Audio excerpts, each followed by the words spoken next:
السلام علیکم دوستوں، اسٹوری ٹائم میں خوش آمدید۔ امید ہے آپ سب خیریت سے ہوں گے۔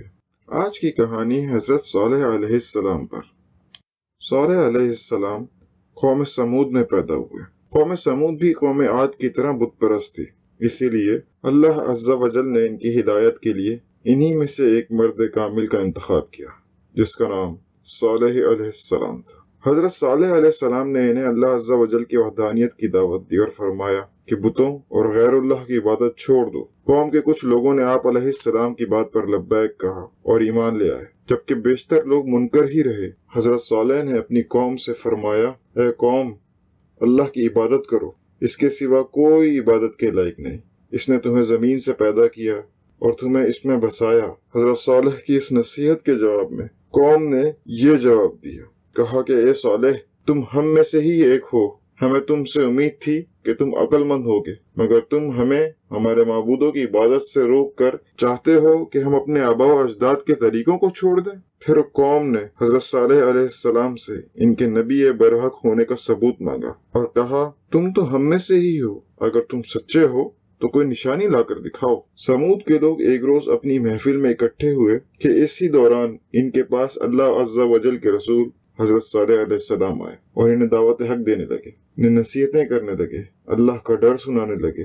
اس پر انہوں نے کہا کہ کاش آپ ہماری خاطر اس پتھر میں سے ایک اونٹنی نکال دیں جو ایسی ہو۔ پھر انہوں نے اس کا حلیہ بتایا اور اس کی خوبیاں بیان کی۔ اپنی جانب سے انہوں نے مشکل قسم بیان کی کہ وہ حاملہ ہو، لمبی ہو، اس میں فلاں فلاں خوبیاں بھی موجود ہوں۔ حضرت صالح علیہ السلام نے فرمایا، اگر میں تمہارا یہ مطالبہ پورا کر دوں جیسا تم کہہ رہے ہو تو کیا تم اللہ عز و جل پر ایمان لے آؤ گے جیسا کہ میں لا چکا ہوں، اور مجھے سچا نبی مانو گے؟ تو انہوں نے کہا ہاں۔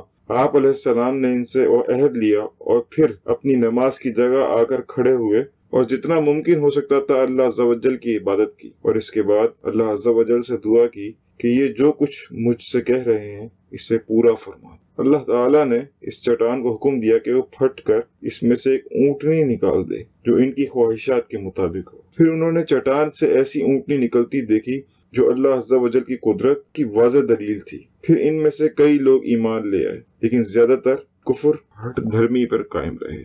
چنانچہ اس وقت متفقہ طور پر یہ فیصلہ ہو گیا کہ اونٹنی کو کھلا چھوڑ دیا جائے، یہ سمود کے درمیان رہے گی اور ان کے کھیتوں میں سے جہاں چاہے گی چرتی پھرے گی، اور ایک دن کے وقفے سے حوض پر آئے گی اور پانی پیے گی۔ جس دن اونٹنی پانی پینے حوض پر آتی تو حوض کا سارا پانی پی جاتی۔ اہل سمود دوسرے دن اپنی ضرورت کو پورا کرتے تھے۔ اونٹنی کثرت سے دودھ دیتی تھی کہ اس کے دودھ سے تمام اہل سمود سیراب ہو جاتے۔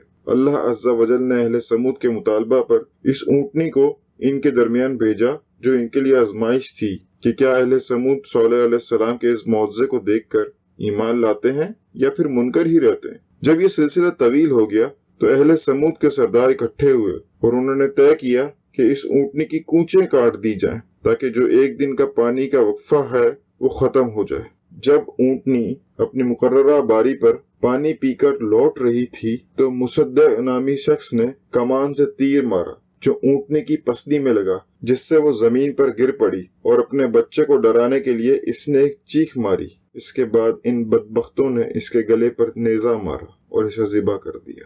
اونٹنی کا بچہ ایک پہاڑ پر چڑھ گیا اور 3 مرتبہ بلبلایا۔ ان بدبختوں نے اس اونٹنی کے بچے کا تعاقب کیا اور اس کی بھی کونچیں کاٹ دیں۔ اللہ تعالیٰ نے حضرت صالح علیہ السلام سے فرمایا کہ آپ علیہ السلام ان کی تکالیف پر صبر کریں، کیونکہ جلد ہی اللہ کا واضح پیغام آنے والا ہے۔ لیکن شیطان نے اہل سمود کے دلوں میں وسوسہ پیدا کیا۔ حضرت صالح علیہ السلام نے اہل سمود کو خبردار کیا تھا کہ اونٹنی کو نقصان نہ پہنچائیں اور اسے کسی بھی طرح اس کی باری سے نہ روکنے کی کوشش کریں، ورنہ اس کا انجام اچھا نہیں ہوگا۔ اس واقعے کے بعد حضرت صالح علیہ السلام نے قوم سمود سے فرمایا کہ 3 دن تک کھا پی لو، یعنی اس دن کو چھوڑ کر، لیکن اس وعدے کو بھی انہوں نے جھوٹا سمجھا اور رات کے آنے پر حضرت صالح علیہ السلام کو مارنے کا ارادہ کیا۔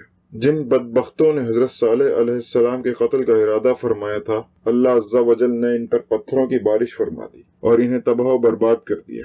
دیگر اہل سمود ان پتھروں سے محفوظ رہے۔ حضرت صالح علیہ السلام نے ان لوگوں کو جو مہلت دی تھی وہ اگلی صبح جمعرات کے دن سے شروع ہوئی۔ اہل سمود کے چہروں کا رنگ زرد تھا